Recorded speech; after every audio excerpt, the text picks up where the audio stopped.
Hello and welcome. You are tuned into TMH English Daily News. The headlines for today include the government of Tigray has said that Abiy Ahmed is responsible for the slow motion asphyxiation of Tigray, and the movement of aid trucks into Tigray has not started despite a recent agreement between the UN as well as the Ethiopian government. And landlocked Ethiopia has demanded inclusion in the Red Sea Forum. As we move on to our main news stories for today, the government of Tigray says Abiy Ahmed is responsible for the slow motion asphyxiation of Tigray, and the Tigray External Affairs Office exposed Abiy's mendacity as manifested in his recent remarks in the National Parliament.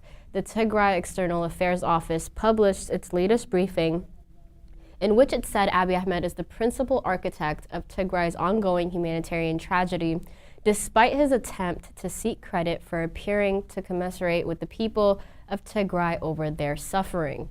The briefing particularly referred to Abiy's recent remarks in the National Parliament, in which he was heard expressing apparent outrage about the suffering of the people of Tigray. Bereft of the capacity for self-reflection, Abiy excoriated members of the House of People's Representatives for their apparent failure to raise concerns about the fact that the people of Tigray are dying of hunger, of medication, and the inability to access their own savings, as the briefing noted. It also added that no amount of peroration of the rhetorical contortions can hide the ugly truth that he is in fact responsible for the systematic destruction of Tigray and the siege and the starvation of millions of Tigrayans. Tigray External Affairs Office stated that the suffering of Tigrayans has no significance for Abiy Ahmed beyond its value as a weapon against those whose ideas he finds disagreeable. It said that the accumulated body of evidence regarding his actions on Tigray are radically at odds with his occasional public statements of concern. Apart from the genocidal campaign that Abiy Ahmed and his allies, the Eritrean army and the expansionist Amhara elite, have been waging on Tigray, he has imposed a devastating siege on Tigray, persistently denying the entry of food, fuel, and life-saving medical supplies into the Tigray region. The briefing stressed if Abiy Ahmed sincerely believes that the other actors, not he, are responsible for Tigrayan suffering, he should in fact do something in public. The Tigray External Affairs Office said Abiy Ahmed has resorted to double-speak to evade accountability for adverse developments of his own making for far too long. It also added that given Abiy's aggressive enforcement of the blockade on Tigray and the resulting imposition of collective punishment on the people of Tigray, the international community should not fall for Abiy's rhetorical contortions and mendacities. The briefing underlined one cannot be responsible for the slow motion asphyxiation of Tigray and still seek to get credit for appearing to commiserate with the people of Tigray over their suffering. In related news, no movement of aid trucks into Tigray has started despite a recent agreement between the UN and the Ethiopian government. Member of Tigray Armed Forces Central Command, Getachew Reda, said that the UN had decided to trigger the movement of aid trucks to Tigray ostensibly with the agreement of Abiy Ahmed's government. Despite such an agreement, nothing has materialized so far, he stressed, adding that there are claims authorities in Afar are standing in the way of progress.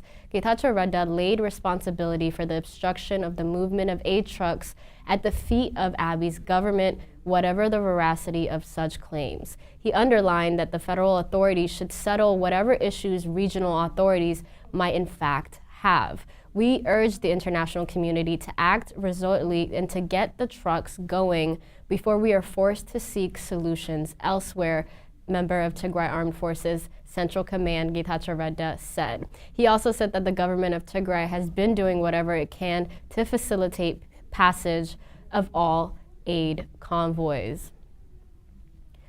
The Tigrayan diaspora community in Germany celebrates the 47th anniversary of the start of the struggle of the people of Tigray for liberation. The member of the Tigrayan diaspora drawn from all over Germany gathered in Cologne, one of the oldest cities in Germany. The event was marked with an assortment of activities including panel discussions, auctions, speeches, poetry, and music. Professor Kandea Kabrahiwet, who addressed the gathering live from Tigray, reminisced how the Tigrayan diaspora had served as a voice for the voiceless during last year's anniversary when the people of Tigray were held in total darkness. He added that this year's anniversary is being celebrated in rural and urban areas of Tigray as well as wherever the Tigrayan diasporas are found globally in a situation where most of Tigray is liberated from the coalition of invaders. Kandea lauded that the contribution of the Tigrayan diaspora in Germany in the constructing and equipping over 10 schools as well as supporting Tigray's hospitals, especially at Eider Referral Hospital. Representatives of Al-Nagashi Tigray Association in Germany on the occasion unveiled a project proposal to support the initiative by the Tigrayan diaspora in Sweden to raise money to buy one tractor for each farmer, if possible, one tractor for 5 farming households within the Tigray region. As you see, the celebration of Yekatit 11 has continued throughout the world, and the celebration shall continue as well. Landlocked Ethiopia has demanded inclusion in the Red Sea Forum. Ethiopia's Ministry of Foreign Affairs says the exclusion of Ethiopia from the Red Sea Forum is wrong. The Red Sea Forum is a new geopolitical architecture formed by Gulf states and the Horn of Africa countries in 2019. Foreign Affairs spokesperson Dina Mufti told media that Ethiopia is demanding to join the Red Sea Forum, claiming the country is a regional champion in the endeavor to integrate the Horn of Africa region. The forum involves some 8 countries, namely Sudan, Djibouti, Eritrea, Egypt, Jordan, Saudi Arabia, Somalia, as well as Yemen. The spokesperson stated that Deputy Prime Minister and Foreign Minister Demek Amokonnen has pointed out during his recent trip to Germany to attend the 58th Munich Security Conference that the exclusion of Ethiopia from the Red Sea Forum is just wrong. He added that Demek Amokonnen on the occasion stressed the need for reconsidering Ethiopia as an important country for this forum. Dina Mufti argued, and Ethiopia has a lot to contribute to strengthening the region's peace and security. However, observers say Ethiopian authorities' handling of the political crisis within their country, particularly the war on the Tigray region, has threatened to destabilize the region as whole.